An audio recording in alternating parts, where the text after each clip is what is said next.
साथियों नमस्कार, मैं अमन आप सभी का स्वागत करता हूं आपके अपने चैनल अमन एस क्लासेस में। तो आज हमारी प्रश्नावली 3.2 का क्वेश्चन नंबर 2 और 3 का हम पहला, दूसरा और तीसरा नंबर देखेंगे। इसके 6 पार्ट हैं जिसके हम 3 पार्ट आज देखेंगे और 3 पार्ट हम कल डिस्कस करेंगे। तो देखो दूसरा नंबर क्या कह रहा है, इसमें कह रहा है कि 2x प्लस का 3y बराबर 11 और 2x माइनस का 4y बराबर माइनस का 24 को हल करो और इसमें m का हमें क्या करना है, वह मान ज्ञात करो जिसके लिए y बराबर एम एक्स प्लस का 3 है। तो चलो इसको हल कर लेते हैं। तो देखो यहाँ पर हमें पता है दो समीकरण युग्म दिए गए हैं, 2x प्लस का 3y बराबर में 11, ठीक है, 2x माइनस का 4y बराबर में माइनस का 24। तो अब हमें इसको हल करना है और यहाँ से x और y के मान निकालना है, तभी हम m का मान यहाँ से निकाल पाएंगे, क्योंकि हम यहाँ पर x y का मान रखेंगे, यहाँ पर x के मान की ज़रूरत पड़ेगी, तभी जो हमें m का मान है वो मिलेगा। तो इसके लिए हम इससे क्या करेंगे, x और y की इस समीकरण से x और y का मान निकालेंगे। तो x और y का मान निकालने के लिए आपके पास हम बता चुके हैं 3-4 विधियाँ हैं। चाहे तो आप विलोपन विधि से निकाल सकते हैं, चाहे तो आप प्रतिस्थापन विधि से निकाल सकते हैं, और आप चाहें तो आप वज्रगुणन विधि से निकाल सकते हैं, और तो आप चाहे तो ग्राफी विधि से भी निकाल सकते हैं, ठीक है। तो हम इसको निकालेंगे विलोपन विधि से, वो सबसे सरल विधि है। तो विलोपन विधि से आप निकाल लो इसको। तो देखो ये प्लस प्लस माइनस हो जाएगा और ये माइनस माइनस, ठीक है। इसमें किसमें करेंगे, घटाने पर, तो प्लस प्लस माइनस, माइनस का प्लस हो जाएगा और ये माइनस का प्लस हो जाएगा, ठीक है। तो अब ये हमारे पास क्या हो जाएगा, ये कट जाएगा, ये प्लस माइनस तो आपस में कट जाएगा, और ये क्या हो जाएगा 3 और प्लस का 4, ये माइनस का था लेकिन ये प्लस का हो गया, तो 4 3 7, 7y बराबर में, अब ये प्लस का 11 और ये माइनस का था लेकिन इसने प्लस का कर दिया, तो 24 और 11 कितने हो गए, 24 और 11 35, ठीक। तो y बराबर 7y बराबर 35 आ गया। तो y बराबर 35/7, तो 7 एकम 7, 7 गुना 35, तो y बराबर क्या आ गया, 5 आ गया, ठीक। ये हमारी यही तो होती है विलोपन विधि। तो ये हमारे पास यहाँ से y का मान जो है वो निकल गया। अब इसी प्रकार से x का मान, अब x का मान चाहे तो आप इसमें रख दें, चाहे तो इसमें रख दें, x का मान निकाल लें। तो देखो x का मान हम रख देते हैं पहले वाले समीकरण, ये हमारा समीकरण फर्स्ट है और ये हमारा समीकरण सेकेंड है। तो हम यहाँ पर क्या लिखते हैं कि x का मान, सॉरी y का मान है ना, y का मान समीकरण फर्स्ट में रखने पर, तो रख दो। तो यहाँ पर जब आप रखोगे तो y का मान क्या आ जाएगा, 2x प्लस का y का मान 3 गुणा में 5, y का मान है 5 है y का मान, ठीक है, बराबर में 11 है। तो 2x प्लस का 5 से आई 15 बराबर में 11, तो 2x बराबर, ठीक है, 2x 11 है ना, यहाँ पर 11 और माइनस का 15, तो x बराबर 2x बराबर क्या आ गया, 11 में से 15 जाएंगे तो 4, 11 में से 15 आ गए 4, तो x बराबर क्या आ गया यहाँ से 2, ठीक है, 2 आ जाएगा, 4 हो जाएगा, गुणा में इधर 2 है, इधर आएगा तो भाग में हो जाएगा, तो आपस में कट जाएगा, तो x बराबर क्या आ जाएगा 2 आ जाएगा।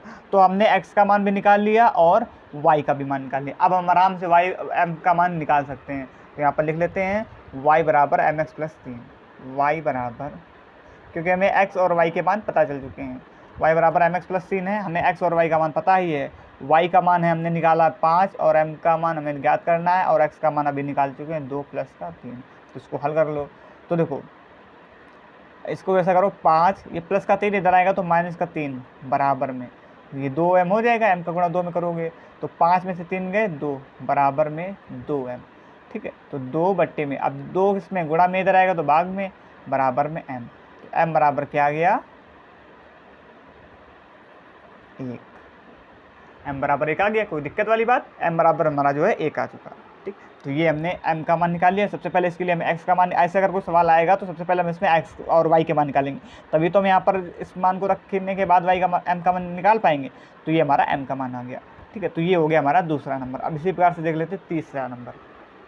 अब देखो तीसरा नंबर, इसमें क्या कह रहा है कि समीकरण युग्म बनाइए और उसे प्रतिस्थापन विधि, अब हमें इसमें कह दिया गया है कि हमें सिर्फ प्रतिस्थापन विधि से ही हल करना है, तो हल हमें प्रतिस्थापन विधि से हल करना है। देखो सवाल क्या कह रहा है, अब हमें इसमें हिंदी लिखी, इसमें हमें सबसे पहले युग्म बनाना है, फिर उसके बाद हमें उसे प्रतिस्थापन विधि से हल भी करना है। तो देखो क्या कह रहा है, दो संख्याओं का अंतर 26 है, दो संख्या का अंतर मतलब मान लो कि आपका दो संख्या मान लीजिए, सबसे पहले दो संख्या मान लेते हैं, माना दो संख्या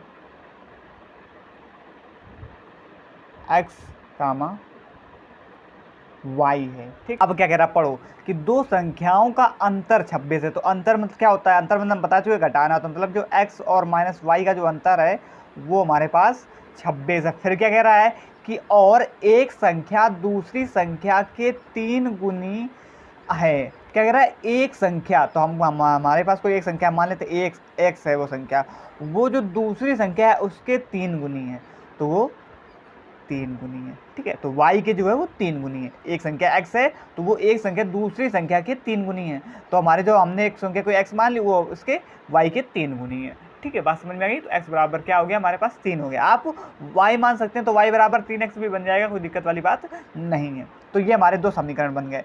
ये हमारा समीकरण बन गया फर्स्ट और ये बन गया हमारे पास समीकरण सेकेंड। ठीक, कोई दिक्कत वाली बात, कोई दिक्कत नहीं होनी चाहिए यहाँ से। तो अब यहाँ से ये देखो कि हमारे पास x का मान देखो निकल गया। ये प्रतिस्थापन विधि से हमें हल करना है ना। तो ये x बराबर हमारे पास क्या है? 3। तो जो x बराबर हमारे पास 3 है तो हम यहाँ पर क्या लिखेंगे कि जो x का मान है, x का मान समीकरण फर्स्ट में रखने पर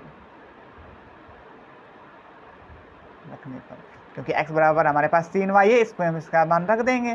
तो रखो, तो x का बराबर हमें रखना है 3y माइनस का y बराबर में 26। तो 3y में से y गया तो बचा 2y बराबर में 26। तो y बराबर क्या बच गया? 26 बट्टे में 2। ठीक है, 2 एकम 2 और 2 तिहाई 6। तो y बराबर क्या आ गया? 13। y का मान आ गया 13। अब इसी प्रकार से x का मान निकाल लो। तो अब यहाँ पर क्या लिखोगे कि x का मान जो है, x का मान y का मान, अब किसी में भी रख दो, चाहे फर्स्ट में रख दो चाहे सेकंड में रख दो।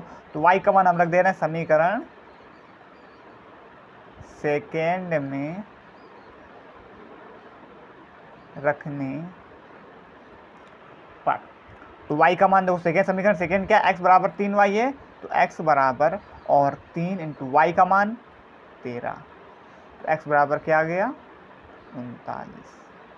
तो जो x बराबर आ गया 39 और y बराबर जो आ गया 13। तो हमारी जो दो संख्याएं हैं वो कौन कौन सी हैं? 13 और 39 हैं। ठीक है, या आप 39 का मान 13 कह सकते हैं। तो ये हमारी दो संख्याएं, 13 और 39 दो हमारी संख्याएं। तो ये हो गया हमारा तीसरे का पहला नंबर। आशा करें कि समझ में आएगा, बिल्कुल कुछ कठिन चीज़ ही नहीं थी इसमें, अच्छे समझाया है।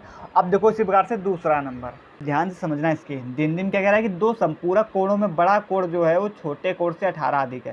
तो यहाँ पर हम क्या मान लेते हैं कि माना बड़ा कोण बराबर x, छोटा कोण बराबर y। ठीक है, ये मान लिया। अब ध्यान से देखो।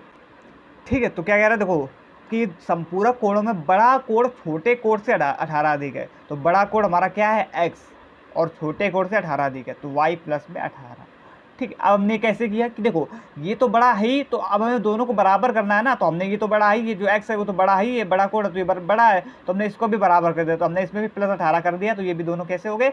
बराबर हो गए। ठीक, समझ में आ गई ना बात? तो हमने इन दोनों को बराबर कर दिया। तो 18 है ही, हमने इसको भी 18 में प्लस कर दिया, जोड़ दिया, तो ये भी हमारा दोनों बराबर हो गए। अब इसको हल करेंगे। तो अब देखो ये हो गया। फिर इसके बाद अब हमें एक चीज़ और पता है, हमें इससे दो समीकरण निकालना है। तो ये हमारे पास एक समीकरण फर्स्ट निकला। अब समीकरण सेकेंड निकालने के लिए आप यहाँ से क्या करो कि देखो हमें पता है कि संपूरक कोणों का ये जो योग होता है वो क्या होता है? संपूरक कोण x प्लस वाई मतलब छोटा कोण और बड़ा कोण बराबर क्या होता है? 180 अंश तो होता है। संपूरक कोणों का योग हम यहाँ पर लिख देते हैं कि संपूरक कोणों का योग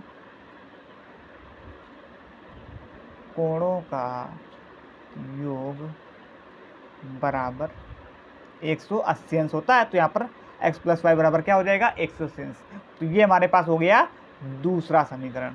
ठीक है, तो हमें x बराबर पता है y प्लस 18 और x प्लस वाई बराबर हो गया हमारा दूसरा समीकरण। अब देखो ध्यान से कि अब यहाँ पर हमें यहाँ पर प्रतिस्थापन विधि से हल करना है ना। तो सबसे पहले x का मान हमें पता है, तो यहाँ पर क्या लिख दो कि x का मान समीकरण किसमें रखने पर? x का मान समीकरण सेकेंड में रखने पर।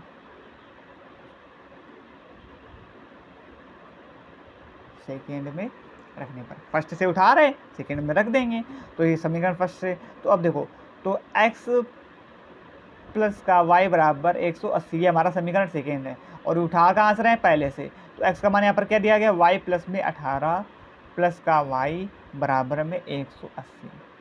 ठीक है, आप अगर समझ ना पाएँ तो आप यहाँ से ये भी लिख सकते हैं कि जो हमने x मतलब यहाँ पर क्वेश्चन में लिख सकते हैं कि समीकरण फर्स्ट से जो हम उठा रहे हैं, समीकरण फर्स्ट से x का मान समीकरण सेकेंड में रखने पर। ठीक है, आपको समझ में आना चाहिए। तो y प्लस वाई कितना हो गया, 2y प्लस में 18 बराबर में 180। ठीक, तो अब 2y बराबर 180 माइनस का 18, तो 2y बराबर 180 में से 18 गए तो कितने बचे, 162।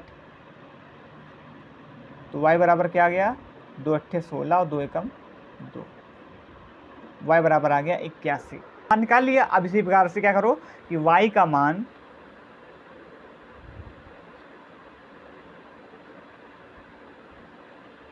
समीकरण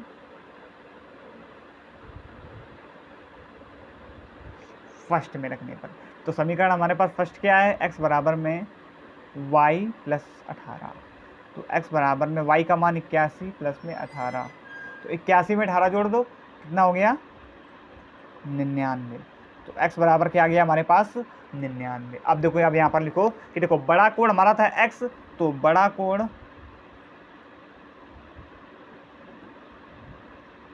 बराबर था x, और x का मान हमारे पास क्या आया है, 99। छोटा कोण हमारे पास देखो क्या था,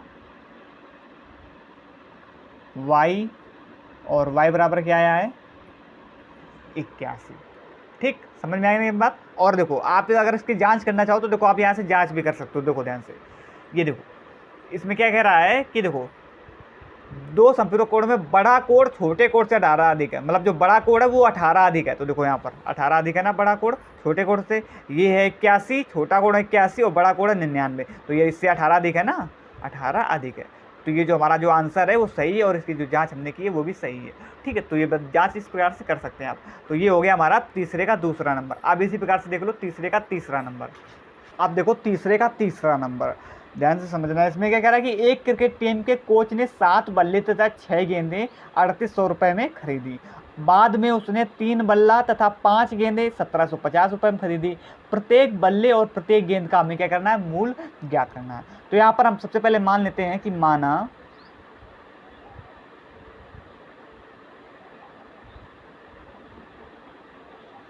बल्ले का, मतलब माना एक बल्ले का मूल्य बराबर x,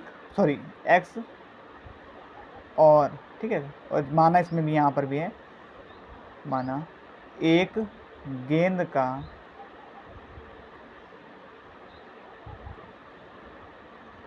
मूल्य बराबर में y। अब ध्यान से समझना, हमने x मान लिया और y मान लिया। ठीक है, तो अब क्या कह रहा है कि देखो अब इसे समीकरण बनाना है ना, तो 7 बल्ले, तो 7 बल्ले और बल्ले को हमने क्या माना है, x, प्लस में 6 गेंदे और गेंदों को हमने क्या माना, y, बराबर में 3800 रुपये खरीदे। ठीक है, तो ये जो हमने हमें पता नहीं तो हमने वहाँ पर x मान लिया है ना। अब अगर हम यहाँ पर x से गुणा करा देंगे तो हमारा जो 7 गेंदों का है मूल्य वो निकल के आ जाएगा। ठीक है, 7 बल्लों का मूल्य, और यहाँ से 6 गेंदों का भी मूल्य निकल के आ जाएगा। अब फिर इसके बाद क्या कह रहा है कि उसने 3 बल्ला तथा 5 गेंदें, तो 3 बल्ला बल्लों को हमने क्या माना है, x, प्लस में मतलब बल्लों के रुपयों का। ठीक है, और फिर 5 गेंद, तो 5 गेंदों का हमने जो मूल माना है, मतलब एक गेंद का मूल हमने माना है y, तो यहाँ पर हम y, तो 3x प्लस का 5y बराबर कितना है, 1750 रुपये में जो है खरीदे। तो ये हमारे पास दो जो है समीकरण बन गए, समीकरण फर्स्ट, ये समीकरण सेकेंड। अब हमें इसे ज्ञात करना है प्रतिस्थापन विधि से। ठीक है, तो आप ध्यान से देखिएगा और समझने की भी कोशिश करना। ठीक है, अब समझो यहाँ पर, अब यहाँ से हमें पता है कि सबसे पहले प्रतिस्थापन में होता है कि एक मान दूसरी जगह से उठा करके दूसरी जगह स्थापित करो और वहाँ से x और y के मान निकालो। ठीक है, तो यहाँ पर देखो x का मान हम समीकरण किससे निकालें, समीकरण सेकेंड से हम x का मान निकाल लेते हैं। तो समीकरण सेकेंड से निकालो, तो यहाँ पर देखो 3x प्लस का 5y बराबर में 1750 है हमारा समीकरण सेकेंड। तो यहाँ से x का मान कैसे निकालोगे, तो x बराबर में 1750 माइनस का 5y बट्टे में 3। ये हमारा x का मान निकल के आ गया। यहाँ तक तो कोई दिक्कत नहीं होनी चाहिए, निकाल लोगे आप आराम से। अब इसके बाद देखो आगे, अब यहाँ से तो x का मान आप किस में रखोगे, तो यहाँ पर ये लिख दो, ये समीकरण थर्ड है, तो यहाँ पर लिख दो समीकरण थर्ड का मान लिख दो, समीकरण थर्ड का मान, समीकरण, अब इसे आपको समझ में आ जाएगा समीकरण फर्स्ट में रखने पर। ठीक, ये लिखना जरूरी, क्योंकि बिना इसके आप समझ नहीं पाएंगे हमने किसको किससे उठाया है। तो पता नहीं जिस जो सवाल आपने लगाया उसी को आप भूल जाएं कि हमने किसको किस में रखा है। ठीक है, तो ये चीज़ें लिखना जरूरी है। अब देखो यहाँ पर तो 7x प्लस का 6y बराबर में 38, सो ये हमारा है समीकरण फर्स्ट। और हम किसका मान रख रहे हैं, समीकरण थर्ड का। तो समीकरण थर्ड का मान x बराबर में पता है, तो यहाँ पर x का मान रखो। तो x बराबर में क्या पता है कि हमारे पास है 1750 माइनस का 5y और बट्टे में 3, ठीक है, और प्लस का 6y बराबर में 3800। अब ध्यान से देखना, क्योंकि गुणा इसमें जो है थोड़ा सा लंबा है। अब यहाँ पे आप 7 का गुणा करा लो 1750 और 5y में। तो जब आप 7 का गुणा 1750 में कराओगे तो हमारा आएगा 12250। आप करा करके देख सकते हैं। ठीक है, अभी हम करेंगे तो फिर ज़्यादा टाइम वेस्ट होगा। और 7 का गुणा जब आप 5 में करोगे तो 7 पना 35y, बट्टे में हमारा जो 3 है वो चल रहा है। और इसी प्रकार से यहाँ पर प्लस का 6y बराबर 3800। ध्यान से बस समझते जाना है, बात कर तो आप समझ में आ जाएगा, तो कर तो आप बाद में भी लोगे।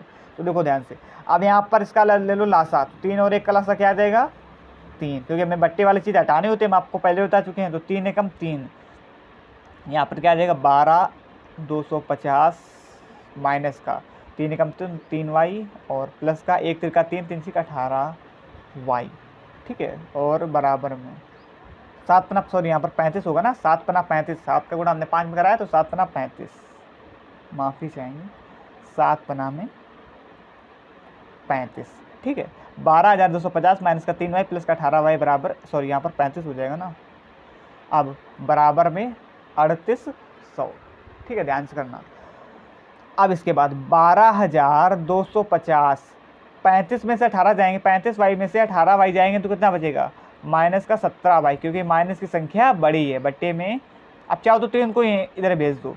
तो 3800 का गुणा जब आप 3 में करोगे तो क्या आ जाएगा, करा लो यहाँ पर 3800 गुणा में 3, तो 3 अट्ठे 24 से 4 हाथ लगा 2, 3 का 9 2 11, तो 11400 आया। ठीक है, जब हमने 3 का गुणा इसमें करा दिया, भाग में इधर जाएगा तो गुणा में हो जाएगा, तो 11400 आ गया। अब क्या करो, माइनस का 17y बराबर 11400 माइनस का 12250, ठीक है। तो माइनस का 17y, जब आप 11400 में माइनस का 12250 घटाओगे तो आपका आएगा 850, वो भी माइनस का, क्योंकि माइनस की संख्या जो है वो बड़ी है। ठीक, तो माइनस, ये वाला माइनस खत्म। तो y बराबर 850 बट्टे में 17, ठीक, गुणा में इधर आएगा तो भाग में हो जाएगा, 17 पना 85, तो y बराबर क्या आ गया हमारे पास 50, y बराबर आया 50। अब क्या करो, y का मान रख दो, समीकरण किसी में भी रख दो, y का मान, समीकरण हम किस में रख देते हैं, चलिए इसी में रख देते हैं, समीकरण थर्ड में, जो माना था हमने समीकरण थर्ड में।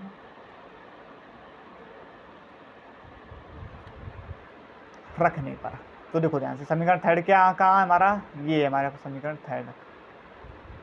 आ जाओ ऊपर, हाँ, ये x बराबर 1750 माइनस का 5y बट्टे में 3, x बराबर 1750 माइनस का 5y, 5 का मान 50, y का मान पता है 50 है, तो डायरेक्ट लिख दें 50 पंचे 5 का गुणा जब आप 50 में कराओगे तो कितना आएगा 250, ठीक है। अब इसके बाद बट्टे में क्या है हमारे पास, बट्टे में है 3, तो अब इसको करना है तो आपको हल। तो 1750 में से 250 जाएगा तो कितना बचेगा 1500, 1500 बट्टे में 3, तो x बराबर क्या आ जाएगा हमारे पास 3 पचे 15,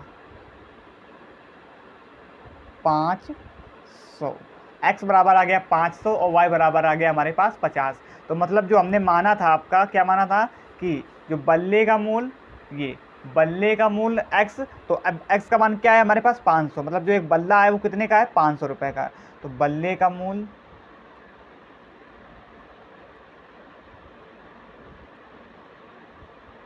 बराबर x माना था, तो जो एक बल्ले का मूल, ठीक है, तो ये हमारा जो एक बल्ला है वो कितने का है 500 का है, ठीक है। x बराबर हमारा 500 आया है। अब इसके बाद जो गेंद का मूल था, गेंद का मूल्य ये हमने माना था y, और y बराबर हमारा क्या आया है 50, ठीक। तो y बराबर हमारा आया 50 और x बराबर आया है 500। आप चाहें तो उसकी जांच भी कर सकते हैं, लेकिन ये मान जो सही है, ठीक है। जब आप इसमें जांच करेंगे 7 का गुणा इसमें कराएंगे, 7 का गुणा 7 बना 3500 और प्लस 5 का 30, देखो 7, देखो हम पहला वाला, आपको पहला वाला जो जांच है तो हम करा कर दिखा भी सकते हैं। देखो 7x प्लस का, आप देखो जैसे 7x प्लस का 6y बराबर में 3800 लिखा है, देखो ना दोनों ये वाला जो ये वाले जो मान आएंगे इसके बराबर आएंगे। तो x का मान क्या है 500, तो 7 पना 3500 प्लस में 5 का मान क्या है, सॉरी y का मान क्या है 50, तो 6 पंचे 30, 3800, 35 में 300 जोड़ोगे, 3500 में 300 जोड़ोगे तो 3800। तो देखो ऐसे आप जांच भी कर सकते हो, ठीक है। तो देखो ये दो जो हमने मान निकाले वो हमारे कैसे हैं, सही हैं। इस प्रकार से मान मतलब बराबर आ गया, तो जो हमने मान निकाले हैं वो सही है। तो ये हमारा हो गया आपका तीसरे का तीसरा नंबर। तो आशा करेंगे तीनों सवाल आपको अच्छी तरीके से समझ में आए होंगे, किसी भी प्रकार का कोई डाउट नहीं होगा। अगर वीडियो अच्छी लगी हो तो वीडियो को लाइक कीजिएगा, कमेंट कीजिएगा, शेयर कीजिएगा, और चैनल में कोई नया हो तो चैनल को सब्सक्राइब भी कर लीजिएगा, जिस बेल आइकन को भी प्रेस कर लो, जिससे कोई भी नोटिफिकेशन आए तो सबसे पहले पहुंचे आपके पास। तो आज के लिए इतना ही, मिलते हैं कल शाम 8 बजे। धन्यवाद, जय हिंद।